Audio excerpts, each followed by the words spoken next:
میں یقین کیجئے کہ جب میں مدینہ پاک گیا تھا نا تو کافی سارے علماء اور فضلاء میرے دوست ہیں، مولانا صاحبان، انہوں نے مجھے بڑی ساری دعائیں یاد کروائی تھی.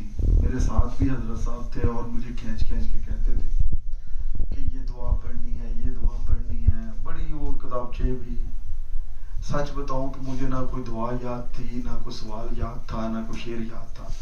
تو اس تقریب میں بھی میری وہی کیفیت ہو چکی ہے کہ مجھے اب کچھ بھی یاد نہیں ہے. آپ کی محبتوں کا حصار، اور خاص طور پہ جو مغرب کے بعد سیشن ہوا ہے، میں جب باہر گیا ہوں تو میں نے شہین صاحب کو کہا ہے کہ یار انہوں نے بیڑیے کام مکے ٹوریے چلیے.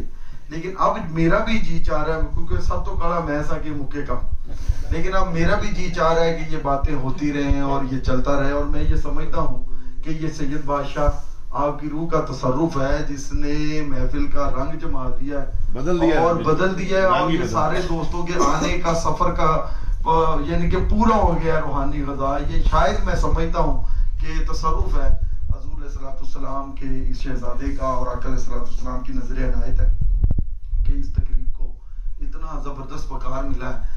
میں اپنی باقاعدہ گفتگو شاہ حسین فقیر کی یہ نگری ہے کہ شاہ حسین فقیر سائندہ میں نہ ہی سب توں، میں ان کے اس شعر سے آغاز کر رہا ہوں اور بہت جلدی بات ختم کرنے کی کوشش کروں گا.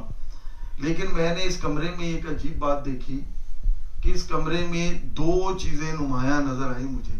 میں شام کا بیٹھا سوچ رہا ہوں کہ حضرت حفیظ طاہر میری طرف دیکھ رہے تھے کہ منڈیا چنگی راہ تے چل پے ہو تسی، یہ وہی فلاح دا رستہ ہے.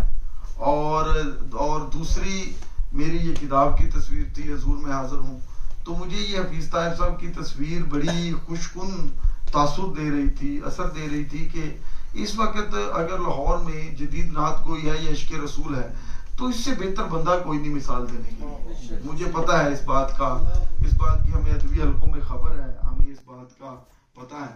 تو بٹ صاحب کا تعلق بھی ان کے ساتھ میں ممنون ہوں. جناب ایم اے شہین صاحب کا، ملک صاحب آپ کا، بٹ صاحب آپ کا، اور وہ میرا چھوٹا بھائی جو عمیر منظور، وہ بڑا زبردست آدمی ہے اور اس کی مجھے کالیں بھی آتی رہتی ہیں، اور اس نے یہی کہیں سے پڑھی تو اس بڑا میں شکر گزار ہوں پنجاب اس کے دوستوں کا. اور میں یہ دعوے سے یہ بات کرتا ہوں، کوئی نہیں کہہ سکتا، مدثر گوندل اس کی گواہی دے گا کہ آپ سب جعلی پنجابی ہیں اور میں تگڑا پنجابی ہوں. اس کی ریزن کیا ہے؟ اس کی ریزن اب آپ پوچھیں گے کہ ریزن کیا ہے؟ نہیں، میں انہیں دس سب کے گھروں میں جاتا ہوں، سب بچوں کے ساتھ اردو بولتے ہیں. میرے 5 سال کے بیٹے ٹھیٹ پنجابی بولتے ہیں، ٹھیٹ پنجابی. میرا شرط لا لو تسی، وہ تسی ٹیلی فون کرو اور گھر تاری گل کرو نا، وہ ٹھیٹ پنجابی چاکن گے، بابا جی کتنے ہو تسی؟ اچھا میرے دوست سارے مجھے کہتے ہیں کہ آپ ان کو پنجابی کیوں سکھاتے ہیں؟ میں کہتا ہوں یار مجھے ان میں میرا دادا نظر آتا ہے، نانا نظر آتا ہے. وہ بولیں گے تو مجھے اپنی دھرتی نظر آتی ہے، مجھے وسیب نظر آتا ہے، مجھے 7000 سال کی تاریخ نظر آتی ہے. اور وہ انگلش بھی سیکھیں گے، سب کچھ کریں گے. میں یہ دعوے سے کہتا ہوں، میں مدثر بٹ صاحب بھی کوئی غلط نہیں کہہ رہے، بالکل پکا. بڑے انگلش میڈیم اسکول میں پڑھتے ہیں لیکن میں ٹھیٹ پنجابی ان کو سکھاتا ہوں گھر میں. اور میری جو مسز تھی وہ اس بات پہ نالا بھی رہتی تھی کہ آپ اردو کے استاد ہیں اور آپ تسی پنجابی بول رہے ہو. میں نے کہا میں ماں بولی بول رہا ہوں، اور میرا اگر بس چلا تو جنت میں سوال و جواب بھی میں نے اسی میں کر دینے تاکہ پروگرام چلتا رہے. انہوں نے چنگی پنجابی ہوندی ہے، نہ عربی ہوندی ہے، نہ اردو ہوندا. تو یعنی کہ یہ اپنا اپنا ایک طریقہ ہوتا ہے.